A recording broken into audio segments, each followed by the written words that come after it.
All right, we now have Will Brown. Go ahead with questions. I just asked you, are you having fun? And does this kind of prove, what it means to kind of just stick with it and gut things out and your time will come? Absolutely. I've definitely been able to see the fruits of my labor. I don't think it's a coincidence, but my grandfather passed away in January of COVID, and his saying to us was always keep the faith. And so that's been something that's been very near and dear to my heart, to keep the faith and just never give up and to never fold. And so it's been really sweet. I grew up a Clemson guy. I've been a Clemson guy my whole life, and to finally be getting an opportunity to contribute and make a difference on the field, it means a whole lot. So I'm having a lot of fun too. Just trying to enjoy this last year and knowing that I'll be hanging it up in a couple months after we finish the season. I'm just trying to have fun with it and enjoy it as much as I can. So. You being a Clemson guy, was your grandfather a Clemson guy? He was, yeah. My whole family's diehard Clemson, so I've been a Clemson man my whole life, and always will be. So. Yep. Was that an easy decision for you in recruiting? Because it was originally a walk-on. Was it a grade I can't remember. It was a walk-on, Just preferred walk-on. Yeah. Right? You could go somewhere else and play, but walk on here. Was that an easy decision? It was for me, honestly. Like both my parents went to Clemson. My older brother was at Clemson. I knew that this was the only place I really wanted to be. I was either going to come here and be a student, or I was going to come here and play ball. And Coach Swinney gave me an opportunity to play ball, and so it was a no-doubter for me. So it was really sweet to be able to be a part of the team in the program over the last 5 years, and I've been able to do a lot of cool things, been able to win a lot of games with a lot of cool people, and so it's been sweet for me. So. What was the wait like? It's been a long wait. Was there ever a time where you thought, I don't know about this? Absolutely. There are a lot of times in the waiting process that it gets easy to have a lot of doubt and have a lot of wanting to fold, and just give in to the pressure of just outside noise and just people that don't really understand what it's like to be on the inside. And I mean, you're playing and you're competing with the best guys in the country every day, and a lot of people back home and just different people just don't really understand the level of the competition that you're going against. And so a lot of times they put a lot of pressure. They're asking you why you're not playing or why you might not be in there. And so a lot of times it just gets tough having to explain yourself and just try to tell people that it's just different and people are really, really good. And so to finally be getting an opportunity, it's really sweet. The Lord's blessed me a lot this year, and I'm super thankful to be able to contribute in any way that I can, and I want to always stay ready to hopefully make a play if an opportunity presents itself. Was Chad Deal at Bowling Springs when you were there? He was.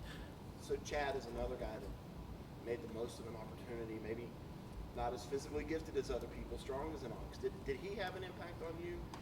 Absolutely. From day one, it's again, I believe that the Lord works in very mysterious ways. And when I got into high school, I was going into ninth grade. It was my ninth grade summer going into high school, and Chad Dill gets the job at Bowling Springs as the head strength coach.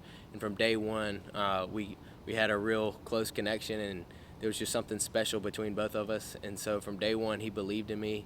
When I didn't believe in myself, or if I was doubting myself, he was constantly telling me that I was the best football player he'd ever seen, and he'd played with guys at Burns and at Clemson that were unbelievable. And so to hear him say that time and time again is really sweet. And then he's part of the reason that I am here, because he obviously has the connections with Coach Pierman and Coach Swinney and those guys, and they were able to get me.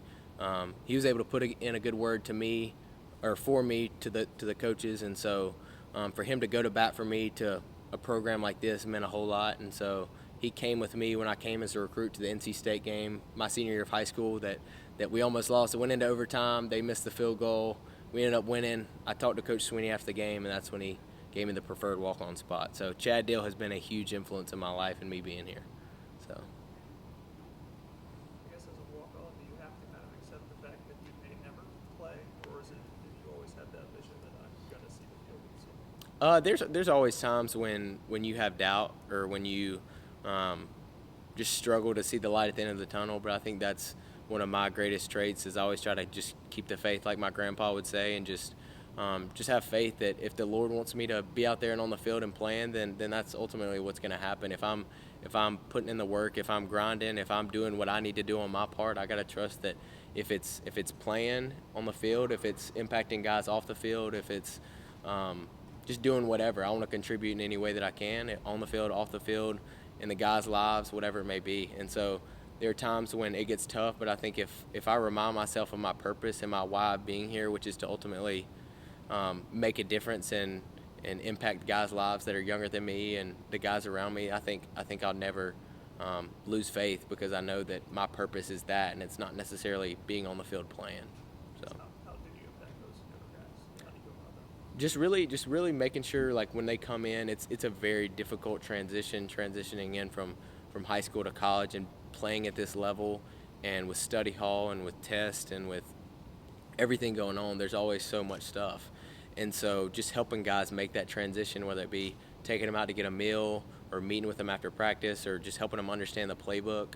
And so fortunately, the Lord, I mean, I've been here a long time. I know the playbook. I know how things are ran. I know how to be successful in a program like this. And so I try to do anything that I can to introduce guys to that, so that they're prepared and that they know what's coming. So. Is there expectations with your head coach being a former walk-on, or offensive coordinator being a former walk-on, both played wide receiver, that, hey, I got to go out here and show what I can do, because they maybe expect more from walk-ons? Oh yeah, there's definitely a standard at walk-on here at Clemson, because Coach Swinney always expects above and beyond from a walk-on, because obviously guys, we don't come in on scholarship, and so obviously the goal is to one day hopefully get put on scholarship and earn an opportunity to play or do whatever.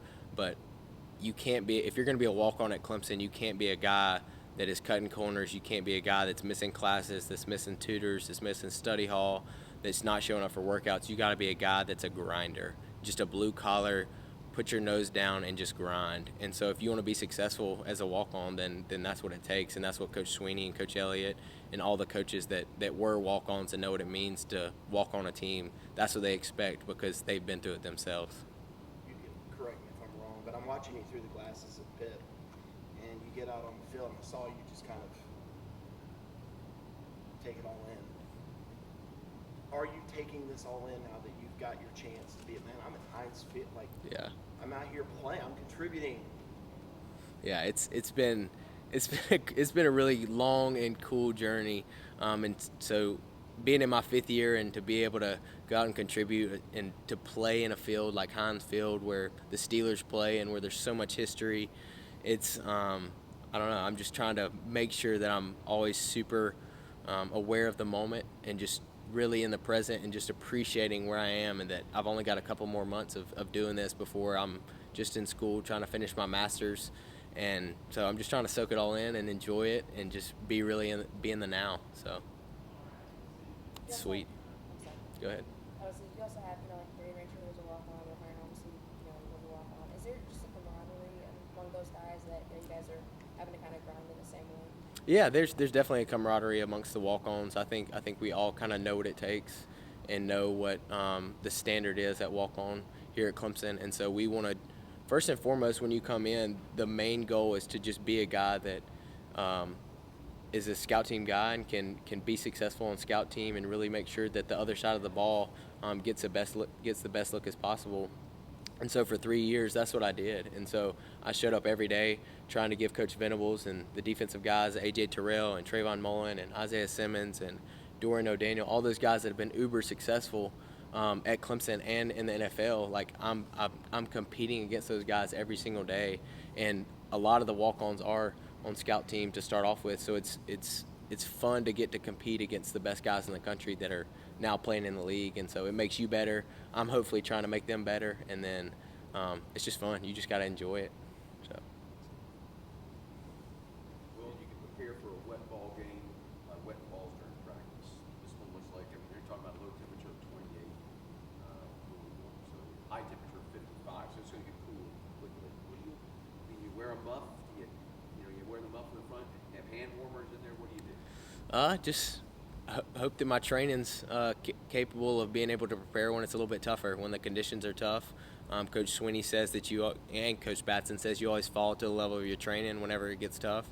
And so I've been training, I've been preparing for this moment for 4 years, been back deep catching punts, and so I'm hoping that I'll be ready for that moment. And then I love wearing sweatbands on my wrist. I feel like it gives me a little bit more traction for the ball whenever it hits my hand. So just trying to stay mentally and physically ready. When you're back deep at punt return and I'm not playing a ton on offense, so I just gotta make sure that I stay loose, make sure that I stay ready, and that I just don't let the magnitude of the moment get too big. And so I just really try to make sure that I stay calm, keep my emotions at a minimum, and just go out there and perform. And so that's what I'm going to try to do again, regardless of the conditions. Any questions on Zoom for Will?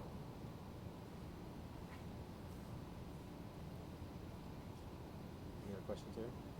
Just in terms of your grandfather, you said keep the faith. So would you guys talk about trying to get on the field at Clemson and what you were trying to accomplish at Clemson? Was that part of the conversation?